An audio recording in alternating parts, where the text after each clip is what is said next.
Hello everyone. In this video we are going to look at the drawing environment of Fusion 360. So here first I'm going to show you a simple part that has a chamfer, a fillet, and a threaded hole, and we're going to see how to use different tools in the drawing environment to create the drawings for it, like this one. So you see here different dimensions, surface finish, different views, GD&T and so on, and then how to basically create a drafting for an exploded isometric exploded assembly and put the part list or the BOM on it with the balloons. So let's get started. This is the part that I made with some dimensions, and the goal is for me to show you how to create something like that. Okay. So with the parts there, you go ahead and say design, go to drawing, and you can make drawings from either design or animation. Why animation? Because this exploded view, which you can see here, is only doable under basically animation. It's not under assembly. Okay, remember under design you have the assemble environment or not toolbar, but if you look here, there is no exploded view. So if you want to create exploded view, you have to go to animation, and under animation, under transform is where you can do exploded view, and then you can use it for drafting. So here we go design, drawing, and then in this case it's a single part, so we're going to do it from design. There we go. And then you can either do it automatic, add all the drawings, or manual. And since I want to explain everything, I use manual here. And then is that the full assembly or is it something that you select? I say this is what I select, and that is just this part. And then which standard here I want to do with ASME standard. What are the units here? I made them in mils, so I go with mils. You can pick your paper size. You can say if you want to use a template, right? If there is a template, you can use it, or from scratch. In this case, I'm gonna go, and the orientation is landscape. And you're gonna create this drawing, this blank drawing page, and then you're going to add the stuff one by one. Okay. So first you create the front view, and then bring the other views, add the dimensions, everything, and ultimately you can export it. So still working on it. There we go. So the first command that comes in is this drawing view, this command, or base view. And here we're going to go with front view, and you can have it to only show visible edges or visible and hiddens, or have it shaded with visible or invisibles. You can change the scale here, and there are other things that you can show, threaded edges, interference edges, all of that, right? You can basically have it to show center mask and center lines for holes or anything. You can pick all of that. So let's say here 1:1 scale is good, and I go ahead and create my front view, and I OK that. So that's my front view here, scale 1:1. And now you might say, well, if you want to add the top and the right view, you can go here and click again, right? And then this time, instead of front view, you pick the top view, right? And yes, you can do that. I don't recommend you do that. Why? Because right now, although it gives you the top view, but the placement of this top view is completely under your control. So you might be able to put it a little bit to the left or to the right instead of exactly above it. There is no control here. Okay, and there is nothing to exactly put it above it as it should be in the standards. So since you don't have any control to exactly place it above the front view, I don't recommend you use this command in this case, and instead of that, I recommend you use this one, projected view. So click on projected view once your base view or front view is set. Click on this guy, and now you can project it and create the top view, right? And then you can bring it on the right view, and you can even do what? Isometric, like this. And once you're done, click, and there we go. You see? And now this one is perfectly above that. Even if you try to grab it and move it, you cannot move it left and right. You can only go up and down. The same thing for this one. It can only go left and right, not up and down. Now, can you break this relation between these two? Yes. If you, once you're holding down the left mouse key, if you tap on shift key one time like this, now you can break it and place it anywhere you want, which is not according to standard. You should not really be doing that, but you can set it independent if you want to. Now, if you want to put it back and put it exactly above this, again, hold down left mouse key and tap on shift key one more time. There we go. It's gonna put it back in vertical alignment and you're good. Now for isometric, we typically do not use show hidden line. So we double click on this view and then we pick this option, which is only visible edges, like that. Okay, so these are the 4 views added. And now let's see, for instance, the circle is missing a center mark. Although in the beginning we could have forced it to do that, but if not, we can come here under geometry and add a center mark here. Or if you look at these 2 views, the hole's missing a center line, so we can click on this tool and we can add what? We can add the center line by clicking on 2 lines to the 2 sides, symmetric to the 2 sides of the center line. There we go. Okay, so here we go. We got the lines and the marks and everything. And now we can go ahead and add dimensions and so on. And we can also modify this title block. Now, one of the things you need is the mass or the weight. So you can go here under the part, go under objects and under body and right click and go to properties and find the mass of the object, which you can see 666 grams and 0.05. Okay, so you can get that number. So you can go ahead and edit that. So look here and let me double click here. So you see, it gives you some name, project name, admin project. That's fine to me. The title of this is called drafting demo part. That is fine. If there is any person approving or checking it, you can put their names and date here. This is the person who made it, me, and the date. Scale is 1:1. Paper size is B. It's all good. You can double click here on the weight and say 66605 grams. Now, pay attention that this is not really weight, that is mass, okay? And unfortunately, in many CAD software, they call it weight, which is definitely not correct. Okay, it's definitely not correct. It's mass. And then let's say the material that was a stainless steel, that is not here. So you can click on this text command, and let's say you can click here, right? And here you can say material, and then you can say stainless steel, like that. Or if you want to add a general tolerance node, unless otherwise specified something, you can also add it over here. Okay, so let's say your frame and title block here is good.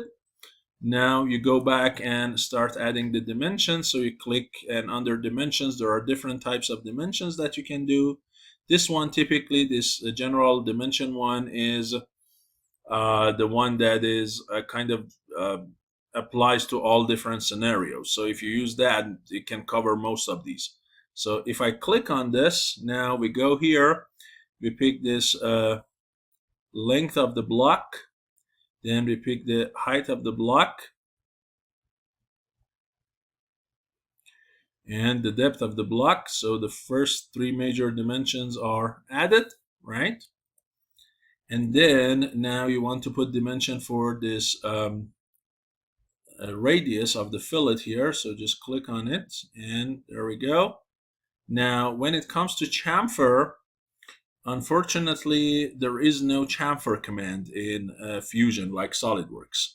So what you can do for a chamfer, you can give it the vertical and the horizontal offset, but that's not correct. So if you go with this and this, that is what you do for an inclined surface, for a big inclined surface. For a small one like a chamfer, you should just put both of these 4 and 4 in a single leader and not 2 separate dimension lines, okay? So if you want to do that, go under text and then go to leader note and then click on this, bring it out, and then say 4x4, okay, the 2 dimensions.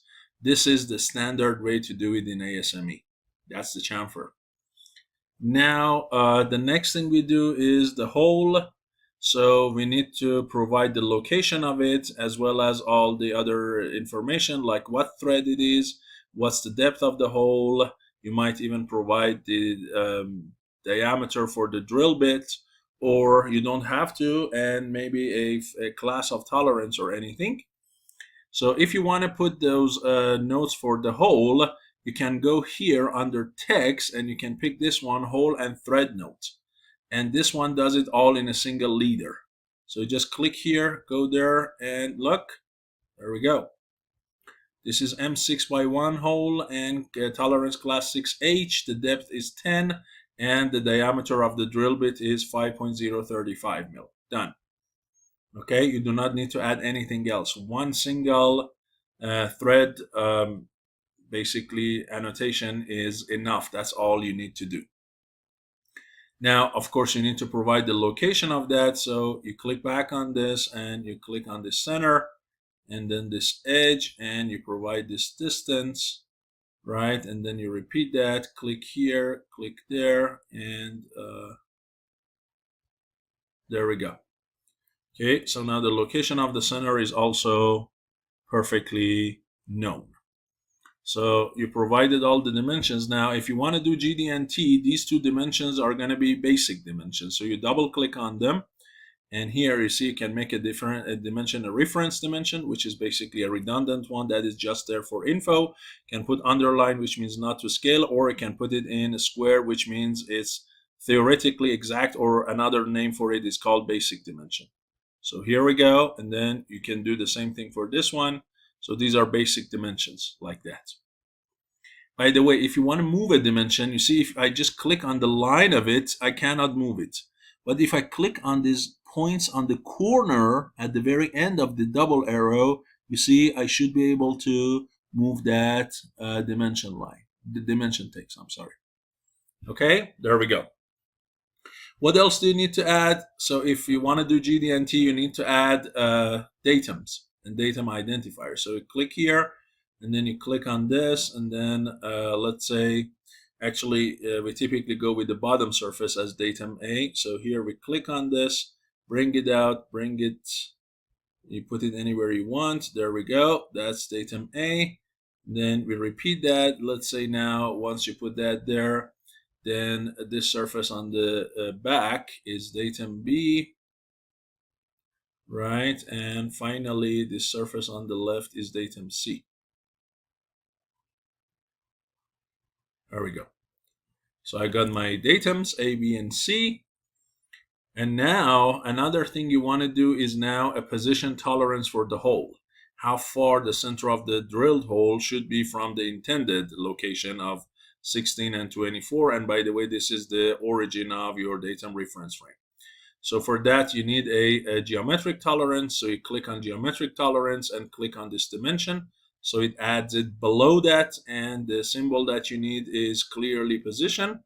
So you go for position, and then the fault tolerance is going to be a cylindrical zone. So you use a phi, and then you need a tolerance. So let's say 0.05 or 50 thous. And then your first datum is A. And then second datum is B, and last datum is C. There we go. That is your feature control frame. So that one is also added. Let's say if you want to add surface finish on this top surface, so you can click on the surface finish, or here called surface texture, which is not really a good name, but anyway, so double click here, enter, and the roughness is, let's say, 40 microns. And the direction for it is parallel lay. Okay, there we go. So that is also your surface finish, right? That is also there. Okay, so I guess I explained all of those things for you. I need to show you different type of views as well, auxiliary views like detail view, this kind of auxiliary view, and then also a section view. So I can show you all of those.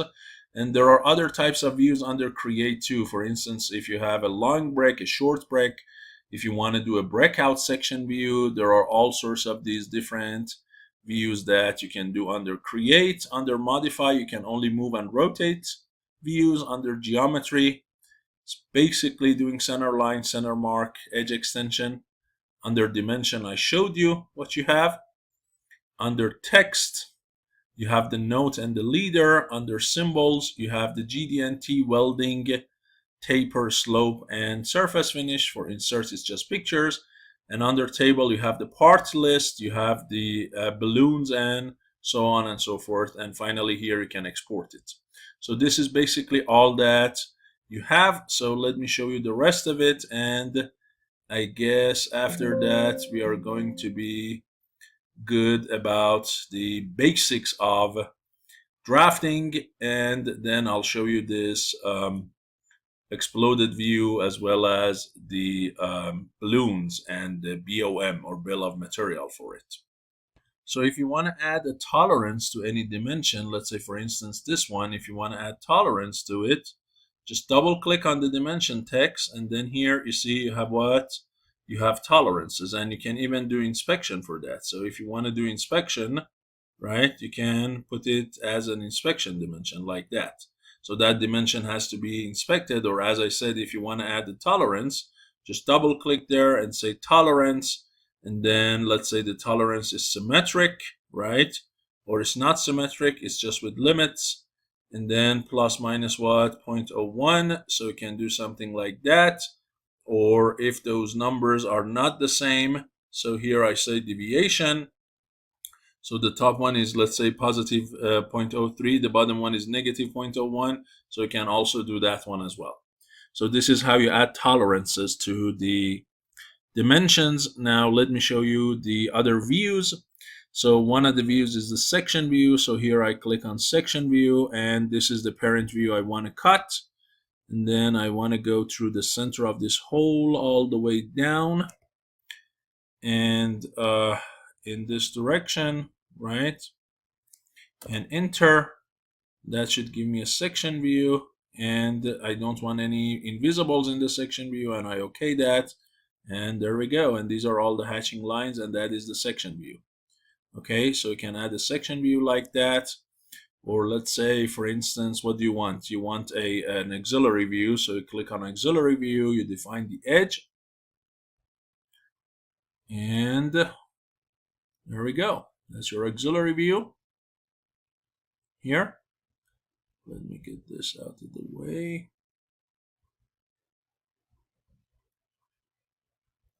Associate.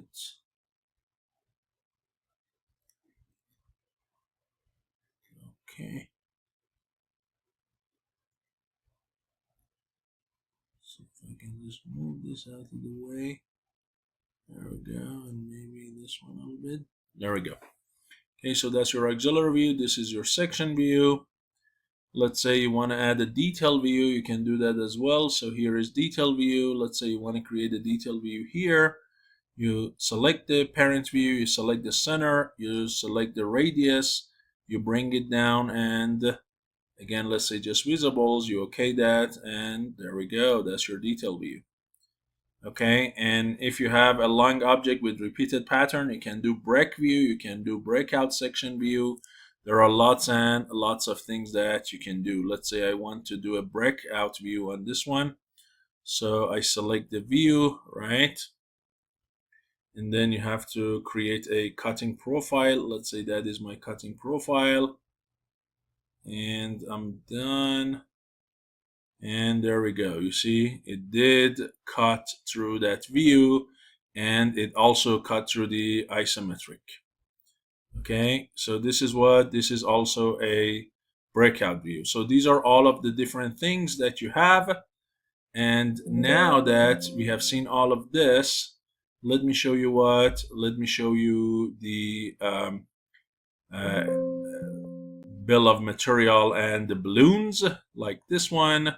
I want to show you that part as well. Okay, so this is an assembly that I have, and let me go back to the design. So this is my assembly. I want to apply exploded view, and then I want to create BOM with balloons. So let's see how we do it.